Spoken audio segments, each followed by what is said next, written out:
Okay, so for today's vlog, ang gagawin natin is ito. Passenger rear right door. Tapos, itong quarter panel, saka driver side na rear door. And, itong bumper. Yan. Saka yung hood. So, sisimulan natin yung pintuan na ito. Okay, so ito pong pintuan yan. Dalihan na po natin yan.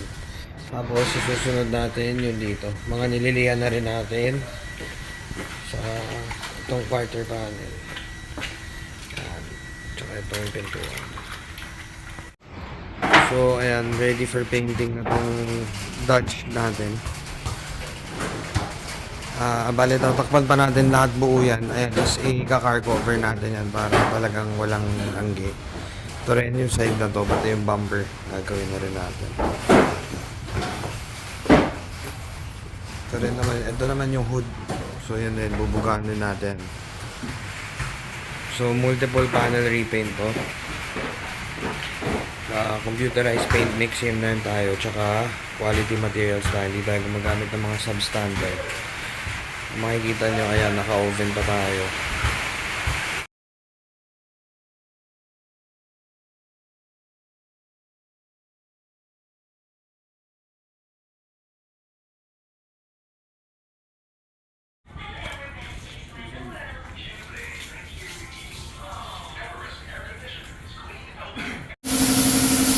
So, ayan, nabugaan na natin ngayon itong pintuan. Nabugaan na rin natin yung hood. Hindi ko lang na ano kasi wala ako kanina. Pero napunto na yun. Mamaya baka kulayan ulit natin.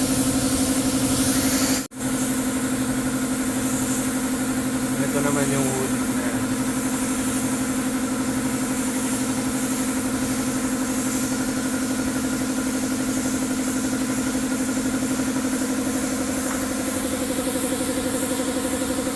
Okay yan. So natapos na natin bugaan tong pintuan tsaka quarter panel niya. Tapos dito naman sa kabila. Okay na rin yung pintuan niya. Ito yung hood. Ayos na. Bale, patutuyin na natin yan. Huli na natin tong bumper. Ayan. So, computerized paint mixing pa rin tayo dyan.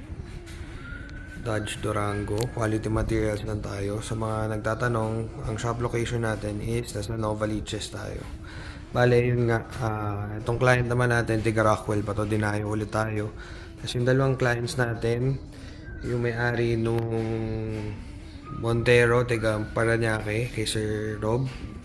Bale, ano siya. Dumayo pa siya dito. Tsaka yung isang race car na pumunta dito, tiga Multinational Village rin sila. So, ayan, talagang dinadayo tayo. Kasi quality materials, pati quality yung gawa.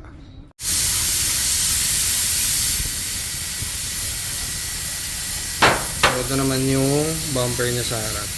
So, bali natapos na natin mga pinto tsaka mga hood.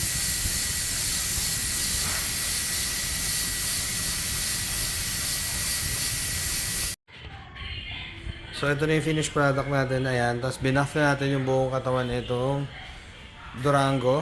Ayan. So, kung makikita nyo, bali ka car wash na lang ulit yan. Tapos, final buffing natin yung buong sasakyan. Ikutan natin. Yan na rin yung hood niya. Ayan, kung makikita nyo. Yung mga pininturahan natin. Okay na siya. So, bukas, pag nilabas natin to, pakita ko sa inyo yung kabuuan na ito. So, ayan.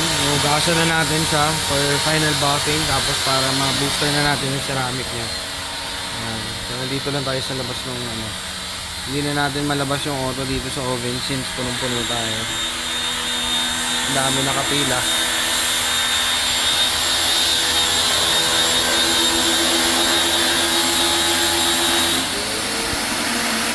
So, ayan, final buffing bago natin applyan siya ng mga booster.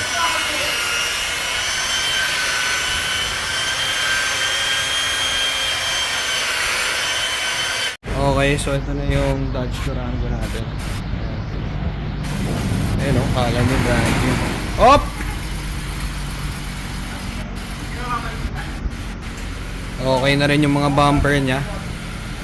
So tignan natin, ito na yung hood niya, wala na yung mga gas-gas. Tapos ito naman yung bumper niya, kung matandaan nyo, wala na rin sa align, tapos puro gas-gas. Pintuan niya, ayan, okay na. Mga quarter panel, all good. Okay na. Napakakinis, oh.